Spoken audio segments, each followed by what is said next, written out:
অন্তরিক্ষ যাত্রী সুনিতা উইলিয়াম ও তাদের সাথীরা স্পেসের ড্রাগন ক্যাপসুল থেকে পৃথিবীর বুকে ফিরে এলেন। আগের সাল জুন মাসে 8 দিনের জন্য স্পেসে গিয়েছিলেন, কিন্তু দীর্ঘ 9 মাস পর পৃথিবীর বুকে ফিরে আসতে পারলেন। যে মেশিন ওদেরকে ফিরিয়ে আনবে তা অন্তরিক্ষতেই খারাপ হয়ে যাওয়ার কারণে এই সমস্যাটি হয়েছিল। এলেন মাস্ক এর কোম্পানি স্পেস অ্যাক্ট এর ড্রাগন ক্যাপসুল ফ্লোরিডা এর তীরে সুরক্ষিতভাবে পৌঁছে গেছে। ইন্টারন্যাশনাল স্পেস স্টেশন থেকে পৃথিবী পর্যন্ত পৌঁছাতে 17 ঘন্টা সময় লেগেছে। এই যাত্রা কেমন ছিল এবং তারপর কি হলো তা আপনাদেরকে বলবো। ভারতের সময় অনুসারে ঠিক 3:27 4 অন্তরিক্ষ যাওয়া যাত্রী ক্যাপসুল সমেত ফ্লোরিডা তীরে উত্তীর্ণ হলো। সমুদ্রের তটে আসার সাথে সাথে কন্ট্রোল সেন্টার থেকে নিক অ্যালেক বুচ সুনিকে এই পৃথিবীর বুকে আসার জন্য স্বাগতম জানালেন। কমান্ডার নিক হেগ খুশির সাথে বললেন যে ক্যাপসুলের মধ্যে সবারই হাসিমালিপ্ত মুখ বজায় রয়েছে। প্লেস ডাউনের ঠিক আগে কি হয়েছিল? পৃথিবীর বায়ুমণ্ডলে প্রবেশ করার সময় ক্যাপসুলের গতি ছিল 17,000 মাইল প্রতি ঘন্টা, যেটা কিছু মিনিটের মধ্যে স্পিড কমিয়ে আনা হয়েছে। 2000 ডিগ্রি তাপমাত্রা এবং হিট শেল্ড কতটাই ডেঞ্জার ছিল। কিন্তু ক্যাপসুল যখন পৃথিবীর বায়ুমণ্ডলে প্রবেশ করলো তখন কমিউনিকেশন ব্রেকআউট হয়ে গিয়েছিল, কিন্তু 3:20 আবার সেটা ঠিক হলো। বায়ুমণ্ডলে প্রবেশ করার পর প্লাজমা শিল্ড এর তাপমাত্রা 1927 ডিগ্রি সেলসিয়াস পর্যন্ত হয়ে গিয়েছিল, কিন্তু হিট শিল্ড অন্তরিক্ষ যাত্রীদের গরম থেকে বাঁচার জন্য অনেক সাহায্য করেছে।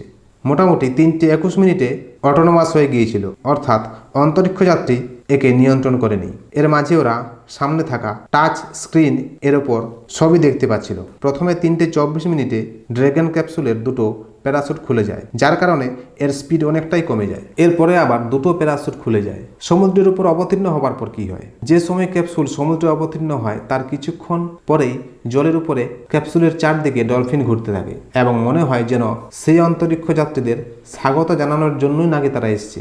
সেই মুহূর্তেই রিকভারি টিম এসে পৌঁছায় এবং প্যারাসুটকে সরিয়ে সমস্ত রকম সুরক্ষার বন্দোবস্ত করে। সেই মুহূর্তে আবহাওয়া ছিল পুরো পরিষ্কার, তাই বিশেষ কোনো অসুবিধা হয়নি। তারপর দড়ি দিয়ে ক্যাপসুলকে সুরক্ষিত নৌকার কাছে নিয়ে আসা হয়। যখন ক্যাপসুলের দরজা খোলা হয় তখন সারা দুনিয়া সেই অন্তরিক্ষ যাত্রীদের দর্শনের আশায় বসেছিল।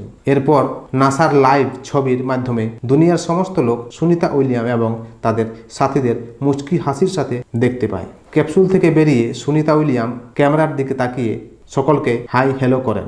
অন্তরিক্ষের ওপর প্রায় 286 দিন সুনিতা এবং তার সাথীরা কাটিয়েছেন। প্রায় 9 মাসের কাছাকাছি তারা পৃথিবীর বাইরে কাটানোর পর আজ পৃথিবীর তাজা বাতাস পেয়ে মন ভরে শ্বাস নিলেন। ওনারা প্রতিদিন 16 বার করে সূর্যোদয় ও সূর্যাস্ত দেখেছেন। নাসার commercial crew progress manager Steve Stich বলেছেন যে ওনাদের শরীর এখন ঠিক আছে। উনি ওনার টিমের অনেক প্রশংসা করলেন এবং আমেরিকার আরবপতি এলিয়ন মাস্ক এর কোম্পানি স্পেসএক্স এর প্রশংসা করলেন। এখন অন্তরিক্ষ যাত্রীদের মেডিকেল চেক আপ করা হচ্ছে এবং এর প্রক্রিয়া সমাপ্ত হলে তারা তাদের পরিবারের সাথে সাক্ষাৎ করার অনুমতি পাবে।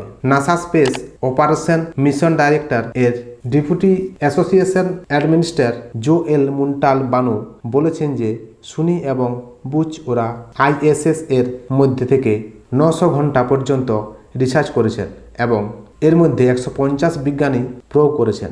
উনি নাসা অন্তরিক্ষ যাত্রীর কর্মের প্রয়োগে দেশের যে লাভ হবে সেটা বলেছেন এবং এটাও বলেছেন যে কিছু সময়ের মধ্যে মঙ্গল গ্রহে মানুষকে পাঠানোর ব্যাপারে এটা অনেকটাই সাহায্য করবে।